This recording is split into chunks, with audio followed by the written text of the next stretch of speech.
그 청송교도소라고 하는 곳인데 그 교도소에 두 BJ가 침투해서 들어갔어요. 거기를? 원래는 못 들어가는 곳이죠. 그러니까 나올 수도 없지만 거기 안 들어가려고 그러죠, 다. 함부로 들어가도 안 되는 곳인데, 그러니까 그 방송을 찍으러 들어간 거예요. 이 온라인 방송 진행자들이 오늘 새벽 교도소에 차를 타고 들어가서 생방송을 했습니다. 아침에 출소하는 지인을 데리러 왔다는 말에 경비 직원은 신원 확인 없이 초소문을 열어줬습니다. 두 개의 문을 지난 BJ들은 교도소 내부 접견실과 관사 등을 30여 분 동안 생중계한 뒤 왔던 경로를 따라 유유히 빠져나갔습니다. 근데 이제 이 두 사람은 그 이미 벌써 감옥에 복역한 경험이 있기 때문에 어떤 식으로 하면 들어갈 수 있는지를 아마 이제 미리 알고 있어서 그래서 들어갈 수 있었던 건데요. 근데 이 경우에 그냥 벌금형이었더라고요. 아이러니하게 이 방송을 또 자기들이 또 우리 나왔습니다 뭐 이러면서 사실 제가 정확히 말씀하신 것 때문에 이제 이 주제를 선택할 때 고민했던 점이 그런 점이었어요. 그러니까 그 여기서 다뤄지는 것 그 자체가 사실은 이 범죄를 저지르는 사람들에게는 도움이 되는 거일 수도 있지 않을까. 그래서 아마 제가 오늘 최대한 그 자세한 그 인적 사항을 알 수 있는 내용들은 얘기 안 하려고 노력을 할 텐데요. 네. 그렇죠. 사실 관종한테는 오로지 관심만이 목표이기 때문에 지금 이것도 분명히 그 불법적인 건데도 그런 행동을 한 거잖아요. 2020년에는 또 어떤 일이 있었냐면은 음주운전을 하면서 생중계를 한 사람이 있었어요. 음주운전을 하면서 유튜브 생방송을 한 40대 남성이 현장에서 붙잡혔습니다. 저 태어나갖고 음주운전 오늘 처음 걸린 겁니다. 예. 내가 방송 끼고 음주운전하고 왔잖아요. 예. 내가 깔끔하게 뭐 하면 되죠.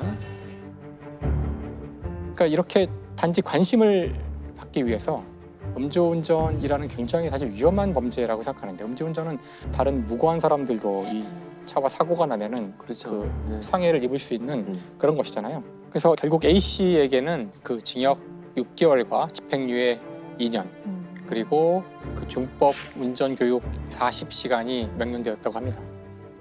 그 사실 이제 이렇게 그 관종이 심하다 보니 가지 말아야 될 곳에 들어간 이런 범죄들이 있는 반면, 또 어떤 종류의 그 관종에 의한 범죄가 있냐면은 그 사이버 레커라는 말 들어보셨나요?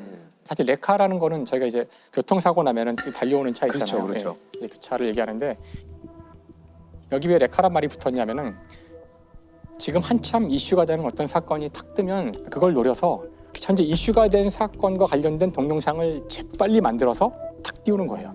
그러면 이제 거기 현재의 관심에 편승하여 많은 이제 클릭수를 받을 수가 있는데, 문제는 그렇게 급조하여 만들다 보니 뭐 새로운 내용은 거의 없고 이미 다 나온 거를 그냥 재빨리 짜집기 하는 정도를 만들 수 있을 뿐이고, 그거를 아주 자극적인 방식으로 뉴스를 포장해서 보여주니까 이제 굉장히 위험한 거죠. 이슈가 된 사건을 짜깁기하거나 자극적 루머를 재생산하는 유튜버, 이른바 사이버 레카가 문제로 떠오르고 있습니다. 최근 악성 댓글 피해를 호소했던 유명 운동선수와 BJ 등이 극단적인 선택을 했습니다.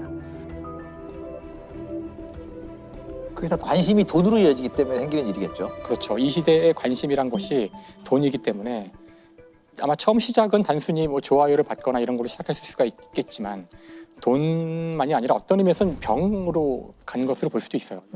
문제는 이것이 그냥 새로운 게 없으니까, 사람들 관심이 없을 수도 있으니까 여기에 약간 또 주관적인 어떤 내용을 넣거나 심지어는 가짜 뉴스로 만들거나 이제 이런 일이 종종 벌어지는 거죠. 그러니까 그냥 짜집기만 하는 게 아니라, 그래서 이것이 실제로는 이제 가짜 뉴스를 퍼뜨리는데 아주 중요한 역할을 하게 돼서 사회에 큰 문제가 일어날 수도 있고, 이제는 사실 그 쉽게 이 문제를 제가 지나칠 수 없는 상황이 된 것이죠.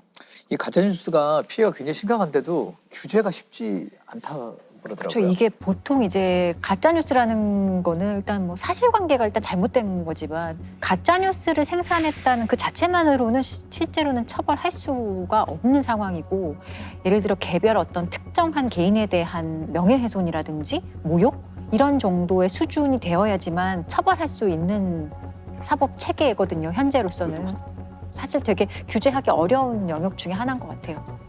이게 좀 정신의학적으로 좀 위험한 관심병이 있을까요? 그 뮌하우젠 증후군 같이 이렇게, 뮌하우젠 증후군. 아예 관심을 받기 위해서 자해, 뭐 심지어는 가족을 위험에 빠뜨리거나 아니면 그 외에 없는 질병을 얘기한다던가 불행을 만들어내고 이런 경우들 되게 많이 하죠.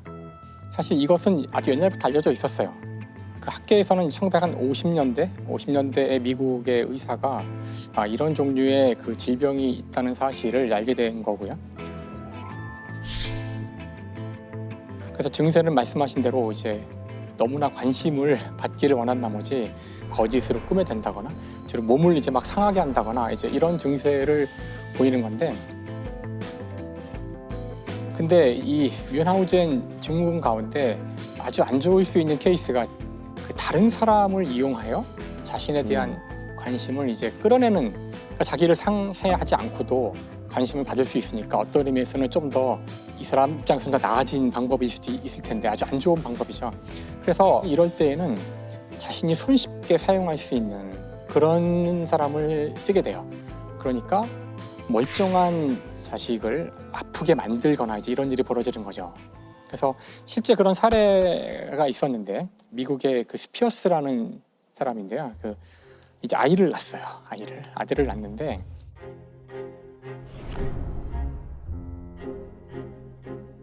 그런데 그 아들이 어릴 때부터 굉장히 몸이 약했다고 하더라고요. 주장했었어요. 그래서 아들을 낳아서는 그 아들을 키우는 과정을 SNS에 육아 일기처럼 쫙 올린 거예요. 아주 많이 열심히 올리니까 이제 뭐 사람들이 막 응원도 해주고 뭐. 근데 결국에 이 아이가 한 5살쯤 됐을 때 결국 이제 죽게 돼요. 죽게 되는데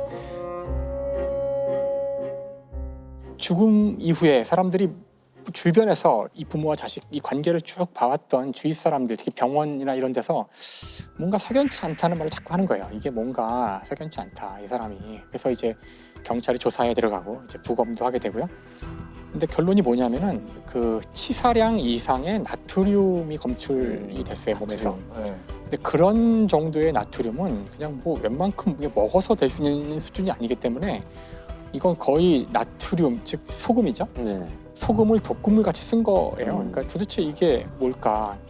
그래서 이제 추후에 이제 밝혀진 바에 따르면은 이 아이가 아주 어릴 때 스피어스가 병원에 가서 우리 아이는 이렇게 음식을 잘 못 먹어요. 자꾸 다 토하고 그래서 여기 위장에 문제가 있는 것 같다고. 근데 검사할 때마다 문제가 없다고 그러는 거예요. 네. 근데 병원을 전전하면서 계속 문제가 있다. 결국은 이제 문제가 있다는 것에 동의한 의사가 수술을 해서 관을 이렇게 위장에 직접 넣어서 연결을 하는 그런 수술을 하게 돼요. 그 아무런 건강에 이상이 없는 아이를. 그렇게 볼 수 있죠. 그래서 그 관을 통해서 음식을 넣고 있었던 거예요. 근데 이 죽음이 있었던 그 한 며칠 전에 그 CCTV를 쭉 분석해 보니 이 엄마가 이 애를 데리고 화장실에 잠깐 갔다 오는데 뭘 했는지 모르죠. CCTV는 없으니까 그쪽에는. 그 이후에 애가 이제 서서히 상태가 안 좋아진 거예요. 그래서 나중에 이제 밝혀진 바로는 바로 그 관을 통해서 그 소금물을 다량으로 이제 거기에 이제 넣은 거죠. 계속 넣어서 결국은 그것 때문에 나트륨 중독으로 이제 아이가 사망에 이른 거예요. 그럼 아이가 아픈 그런 것들을 계속 SNS나 뭐 이런 데 올리고. 그렇죠. 근데 아이가 일단 처음엔 뇌사 상태에 빠지게 되는데 뇌사 상태에 빠졌을 때에도 그 사진을 200장이나 찍었다 그러는데 사실 그 상태에서 그 정상적인 부모라면은 너무나 당황스럽고 너무나 슬퍼서 경황이 없어야 될 텐데 그러니까 정말 끔찍한 거죠. 사실 이거는 진짜 끔찍한 거죠. How could a mother ever treat her innocent child in such a callous, inhumane, and calculating manner? Do you even realize the magnitude of your crime? It's a sentence of 20 years to life, 5 less than the maximum, 5 more than the minimum. 결국은 이제 다른 사람을 이용하는 뮌하우젠 그 증후군이고 사실 이 뮌하우젠 증후군이 SNS를 만나면서 어떤 의미에서 이제 물 만난 고기가 됐다고 할까? 근데 이 사례만 있었던 것은 아니에요, 사실은. 이런 사례가 생각보다 적진 않더라고요. The West Virginia mom, accused of injecting her son's IV with feces at Children's Hospital, is going to go to trial in August. These are pictures Candida Flutie posted on her Facebook page. They show her son in the hospital being treated for Hirschsprung disease. A Dallas mother accused of subjecting her son to more than a dozen surgeries and hundreds of hospital visits, even though he was not sick, faced a judge today.